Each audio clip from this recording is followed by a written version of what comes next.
because so many people have so many political agendas that like they will never want you to know that stuff, or they don't even know that stuff. And so it's like when you take off the political narratives and you just look at the facts, you get the facts. And that's it, you know? And so, and you want to do that with your own family history. Just study your own genealogy, study your own history. That's why I give you the tools. Like this has always been about you guys. This has always been about you guys, because I know I've learned so much through genealogy and like studying my family history. And so like once you know your own family history, no matter what people spin, how they spin it, it doesn't matter, because you know your own history. You know where your last name came from. You know what your family was doing in the colonial period. You just like, you know, and like, so no matter what they say, like people come at me all the time, like, oh, what about this? What about that? I'm like, yeah, but my family wasn't involved in that. I'm sorry. Like my family was in Michoacan. Sorry. Like, and this is what my family was doing. But they'll combat you and they'll just bombard you with like these horrific images just to control you. And that's why I always tell people, detach yourself from that stuff, because their only solution for you is to tell you that you're a victim. And your dad is from Durango. Yeah, so, okay.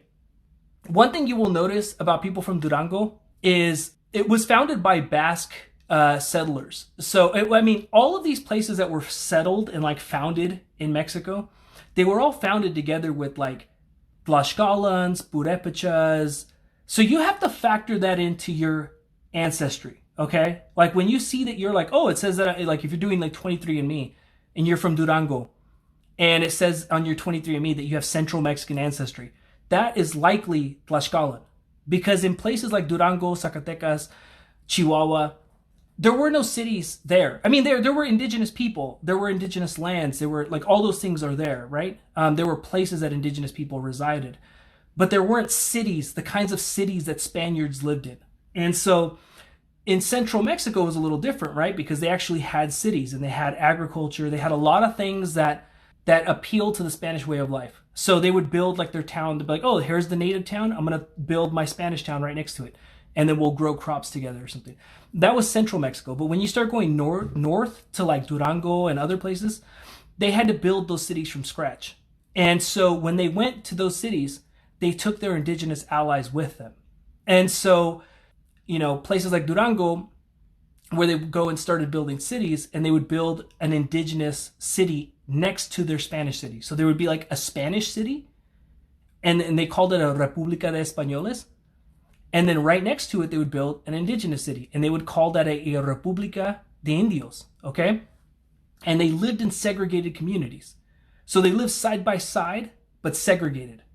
Basically, that went on for like 300 years. And so once Mexico became independent, they consolidated both governments, and they eliminated racial distinctions. So a lot of people talk about how like, oh, my indigenous ancestry was like lost in the colonial period. Like, no, like your indigenous ancestry was likely lost after independence, because in the colonial period, they clearly identified who was native. Because if you were native, you lived in a native community. It was like you needed to have like native ethnicity to live in a native community. And you needed to have either mixed or Spanish ancestry to live in a Spanish community. So like it was very clear who was native and who wasn't. And so it was after independence where Mexico eliminated those racial distinctions. It was like you know, they thought they were doing the right thing. You know, it's like they wanted to eliminate like segregation. So they eliminated it. They were like, no, you can live anywhere you want. And then so basically like people like a lot of people ceased to identify as native because they just kind of started living in cities. It was no longer, oh, I'm like from this Purépecha community or something like that. It was like, oh, I live in Morelia. I'm from Morelia. It just became kind of like where, like, you know, it just, you know, you started speaking Spanish and it just kind of went away. And so that stuff happened after independence. There are old hacienda ruins in Zacatecas. Yeah, there's a lot of that stuff. Like a lot of those haciendas. See, like after Mexico became independent, the economy collapsed.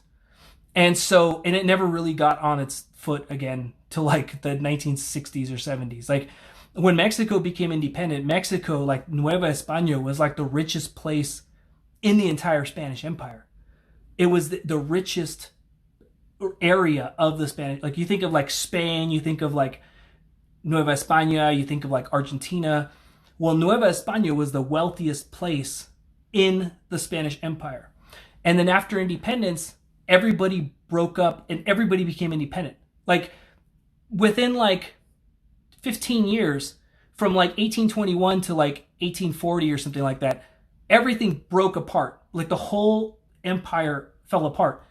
And when it fell apart, that was like the trading system. That was like the economy, was like the Spanish Empire. It was the wealthiest place in the Spanish Empire.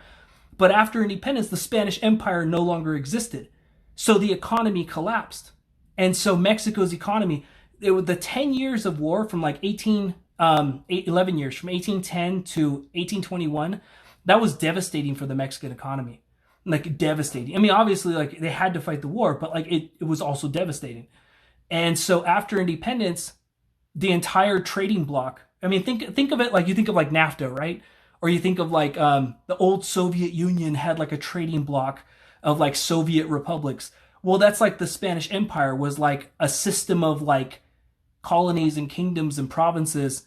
And then it just all collapsed. It all fell apart. And then like Mexico's economy just completely tanked. And then the United States stepped in and like manipulated the situation, finessed Mexico for like the northern provinces. And that was it. And then like Mexico just continued to struggle for like the next 100 years. And a lot of the policies they put in like didn't help and made things more difficult for indigenous communities. And then that's when we had the Mexican Revolution. And then finally, getting into like the 1930s, things started to turn around. And then the United States and Mexico kind of linked up more with like immigration. They had the Bracero program that sent people to the United States to send money back to Mexico. Things kind of turned around after the 1930s. But from 1821, when the Spanish Empire collapsed, Mexico's economy collapsed too. Near 23andMe in Matamoros, Tamaulipas, they told you 20% native was Pueblo. Yeah, see, and that's another thing too. Remember, we were part of the Spanish Empire for 300 years. So you may have indigenous ancestors from like another place because people moved back then. You know, some people are like, hey, I'm Mexican. How do I have ancestry from Colombia? How do I have ancestry from, you know, my 23andMe says that I'm like from Colombia or Brazil. How is that possible? I'm Mexican. Well, it's because people moved back then. You know, there were like people, you know, like people were soldiers, people worked for the government. So you think that like, oh, maybe it was some ancient tribe that traveled to Mexico. No, it was like some mestizo mixed person who was part of the Spanish military and then got stationed in Mexico. And then like, that's one of your ancestors. So it's a lot different than just like thinking like, how did like some tribe from Colombia get to Mexico? It's like, no, it was all one country. It was all interconnected. And so it was like it's like a different reality, guys. It's a different world. Like the whole world was different. There was no United States. There was no, you know, the whole world economy, everything was like a different reality. And all that stuff changed. And so you have to factor all that stuff in too. You know, a lot of times you might see like, oh, how do I have ancestry from the Caribbean? Like some Mexicans I've seen, they're like, oh, I didn't know I had, you know, Taino ancestry from Cuba or something like that. Well, that's because Spanish people, a lot of times before they went to Mexico, they stopped in Cuba. Cuba was like the stopping point for a lot of people. And so you may have ancestors that lived in Cuba for 100 years before moving to Mexico. And then they moved to Mexico and then they were already mixed. So like that happened too. Oh, so the República de Indios, you should Google this. The Aztecs under Spanish rule. The Aztecs under Spanish rule. So it talks about like what happened after 1521. And what it does is it talks about the República de Indios for the Aztecs, like in Mexico City. And so it covers those, but you can basically, it's the same form of government happened all over Mexico with like other native communities. I was looking at some date the other day, something like in like the 1650s or 1690s. I can't remember. I'm going to try to piece this together, but there were 70 Spanish cities in Mexico, 70 Spanish cities where Spanish and mixed race people live. Spanish and mixed race people lived in Spanish cities. There were 70 of them in Mexico. But there was 4,000 Repúblicas de Indios. 4,000 República de Indios that were like connected to the Spanish government. Like they were already like incorporated as republicas into the Spanish Empire. And there were 70 Spanish cities. So that happened everywhere. You did your ancestry DNA and the results were interesting. 27% Spain. Yeah, exactly. Exactly. Oh, hey, if your last name is Davalos, I can tell you right now, I think your family had like a title of nobility from Jalisco. We actually have your name fully documented, like with several generations of genealogies. Davalos is like extremely prestigious. If you're from that family, my goodness, there's been so much written. We have so much. Go to Panes, P-A-N, that's N as in Nancy, E-S.org. I have it in other videos. You can just go to my other videos. And it's panes.info, excuse me, panes.info. Go to my other videos. I have it inside the comment section and just look for the pinned comments. You'll see it. It's like panes.info. And we have your name, Davalos, and like everything's there. You're going to be blown away. You guys were like super, super duper like wealthy back in the days.